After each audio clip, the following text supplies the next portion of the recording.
Hi friends, please subscribe and like. Rudra groups office భారీ building, పెద్ద గేట్లు, గార్డులు. హాసిని లోపలికి అడుగు పెట్టగానే ఆమెకు ఒక ఫీలింగ్ వచ్చింది. ఇక్కడ మనుషులు కాదు, పవర్ నడుస్తుందని. రిసెప్షన్ దగ్గర హాసిని పేరు చెప్పగానే వాళ్ళు వెంటనే గెస్ట్ పాస్ ఇచ్చారు. సార్ వెయిట్ చేస్తున్నారు అని చెప్పారు. హాసిని ఒక క్షణం ఆగింది. నేనెవరినైనా చిన్న అనుకున్నానా అని. హాసిని డోర్ నెమ్మదిగా తెరిచింది. ఋషి క్యాబిన్ చాలా పెద్దది. అంతా సైలెంట్గా ఉంది. ఋషి కుర్చీలో కూర్చుని ల్యాప్టాప్ చూస్తున్నాడు. అతను తల కూడా ఎత్తలేదు. హాసిని లోపలికి వెళ్ళి నిలబడి ఉంది. గుడ్ మార్నింగ్ సార్ అని చెప్పింది.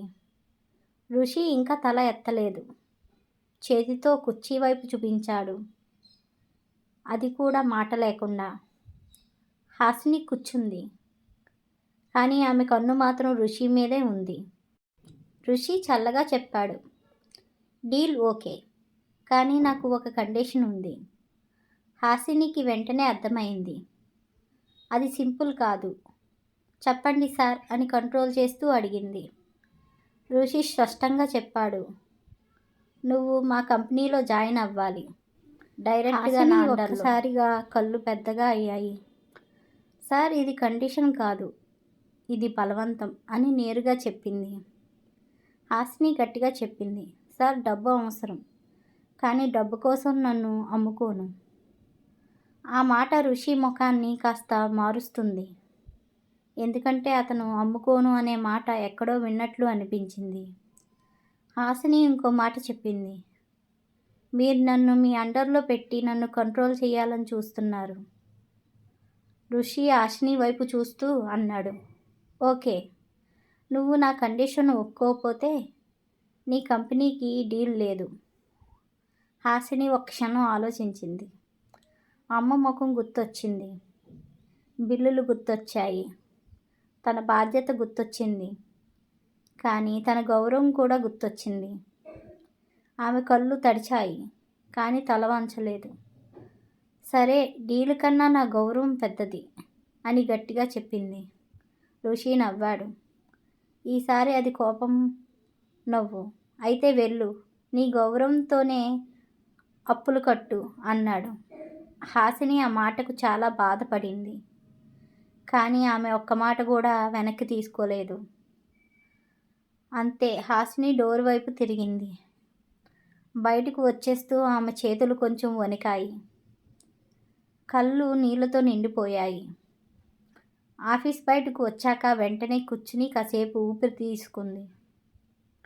ఒక్క క్షణం హాసిని శరీరం మొత్తం వేడెక్కినట్లు అయిపోయింది.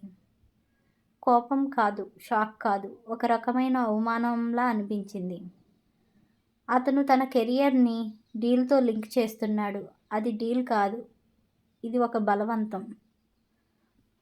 ఋషి టేబుల్ మీద బెల్ కొట్టి తన అసిస్టెంట్ని పిలిచాడు. మనీష్, ఈమెకు ఒక ఫైల్ ఇవ్వండి అన్నాడు. అసిస్టెంట్ ఒక బరువైన ఫైల్ తెచ్చి హాసినికి ఇచ్చాడు. అది చూసి ఆ హాసిని కాస్త టెన్షన్ వచ్చింది. ఋషి చల్లగా చెప్పాడు, ఇది మా లాస్ట్ ప్రాజెక్ట్ లాసెస్ ఫైల్. దీంట్లో తప్పు ఎక్కడ ఉందో చెప్పు. హాసిని కళ్ళతో అర్థం చేసుకుంది. అతను ఆమెను ఇక్కడ చిన్న చెయ్యాలని చూస్తున్నాడు.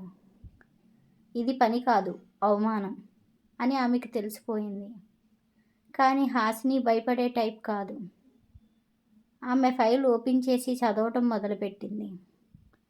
ఒక్క పేజీ చూసింది. గది మొత్తం నిశ్శబ్దం. ఋషి మాత్రం ఆమె ముఖం చదువుతున్నట్లు ఉన్నాడు. 5 నిమిషములు తర్వాత హాసిని ఒక్క మాట కూడా మాట్లాడలేదు. కళ్ళతోనే పని చేసింది. చివరికి ఆమె ఫైల్ మూసివేసి పెట్టింది. ఋషి చల్లగా అడిగాడు, అయ్యిందా? హాసిని నెమ్మదిగా చెప్పింది, సార్, తప్పు మీ టీం కాదు, మీ నిర్ణయంలోనే ఉంది. ఆ మాటతో ఋషి కళ్ళు పెద్దగా అయ్యాయి.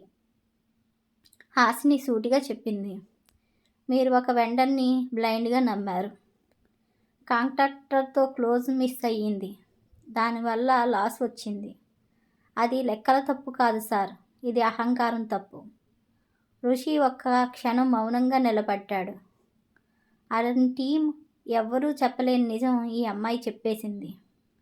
ఇప్పుడు ఋషి కోపం తగ్గలేదు, పెరిగింది. కానీ ఆ కోపంలో ఆమె గౌరవించాలి అనే ఫీలింగ్ కూడా దాగి ఉంది. అతను మనసు మాత్రం అంగీకరించదు. ఋషి నెమ్మదిగా అన్నాడు, నువ్వు చాలా తెలివైన దానివి, అందుకే నిన్ను నా అండర్లో పెట్టుకోవాలనుకుంటున్నాను. హాసిని వెంటనే కట్ చేసింది.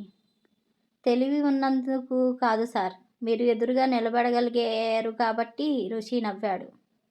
ఈసారి ఆ నవ్వులో ఒక చిన్న స్పార్క్ ఉంది. నువ్వు నన్ను రెచ్చగొడుతున్నావా హాసిని? హాసిని తల వంచలేదు. నేను మీతో ఆట ఆడటం లేదు సార్, మీరు నాతో ఆడుతున్నారు. ఋషి ఒక్కసారి కఠినంగా మారాడు. నువ్వు నన్ను అర్థం చేసుకోలేవు.